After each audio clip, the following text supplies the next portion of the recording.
Estimados irmãos e irmãs, desejo que a graça e a paz do nosso Senhor Jesus, o amor de Deus e a comunhão do Espírito Santo estejam com todos vocês. Amém?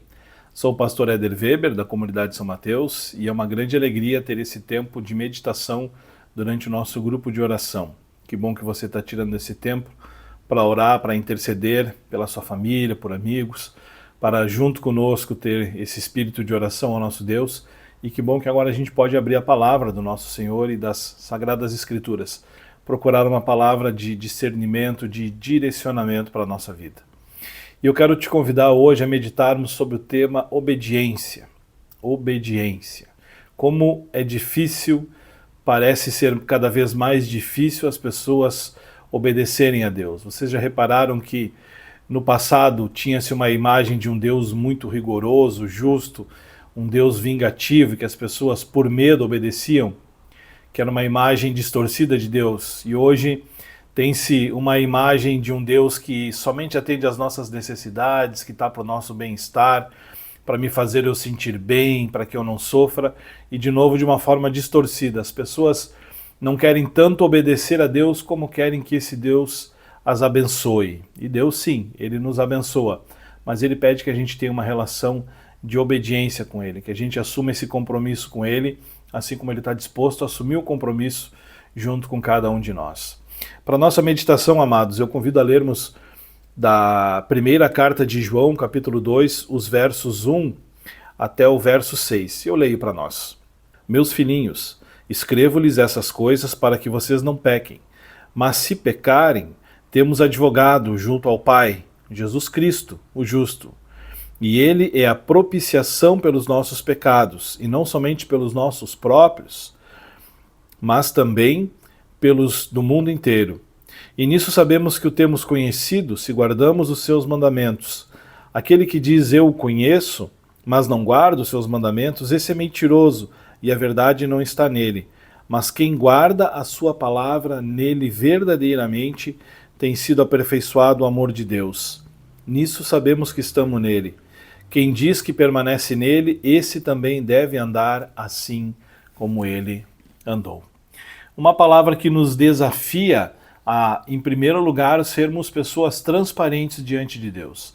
Pessoas que não tentam esconder o seu pecado, as suas fraquezas, as suas incapacidades diante do nosso Senhor.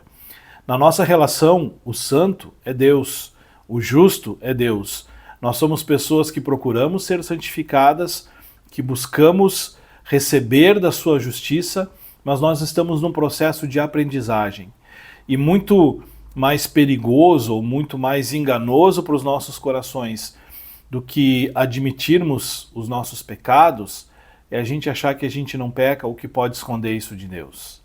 Um relacionamento de obediência, ele começa em primeiro lugar através de uma relação transparente. A gente tem que chegar diante de Deus e dizer: Senhor, eu quero ser como tu gostaria que eu fosse, eu quero ser uma pessoa que imite a forma como Jesus andou nesse mundo, como ele amou, como ele perdoou, mas às vezes eu tenho dificuldade.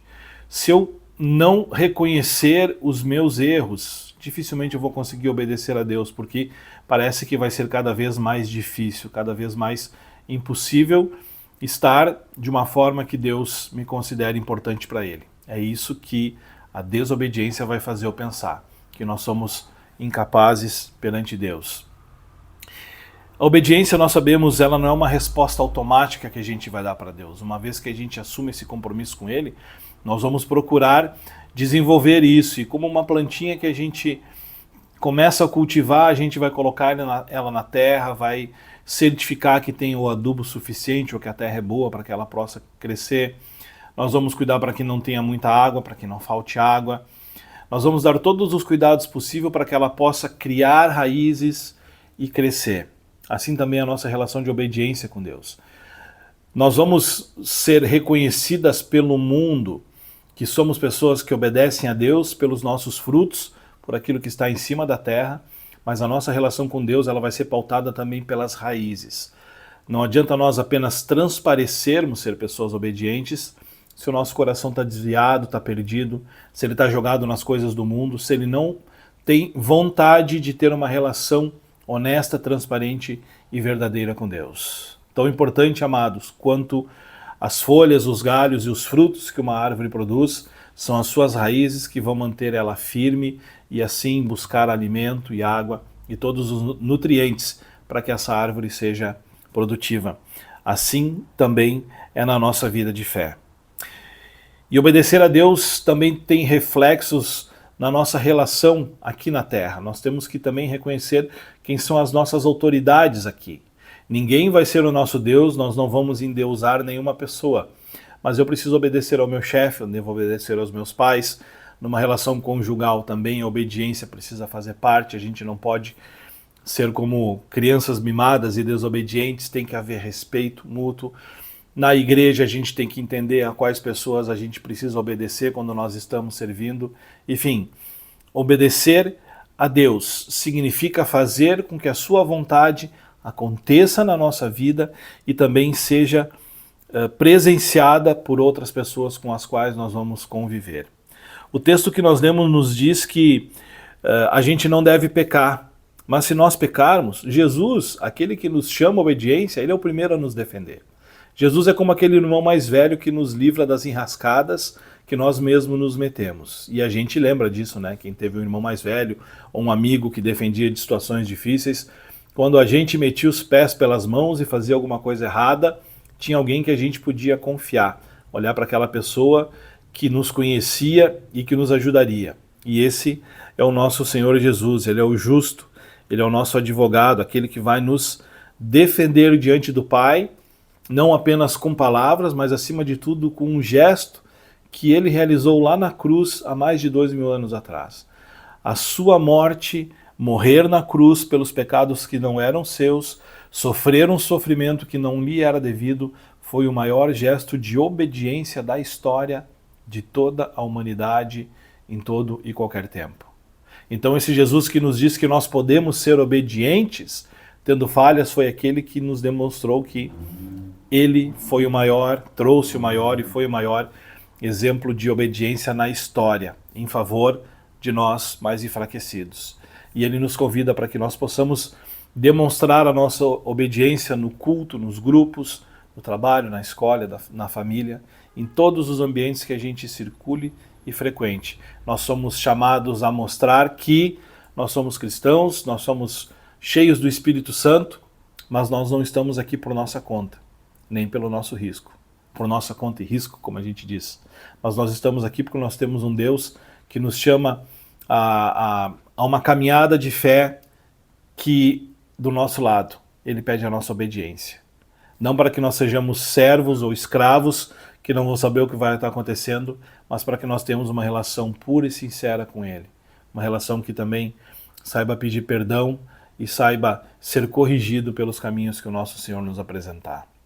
Que essa palavra continue falando contigo, irmão, irmã, o teu coração, que ela possa te despertar esse desejo de obedecer a Deus, de se colocar aos seus pés como um filho amado, como alguém que sabe que o maior exemplo de obediência foi dado por ele em Jesus Cristo, quando morreu por ti, quando morreu por mim, quando morreu por todos nós, que éramos inimigos e desobedientes.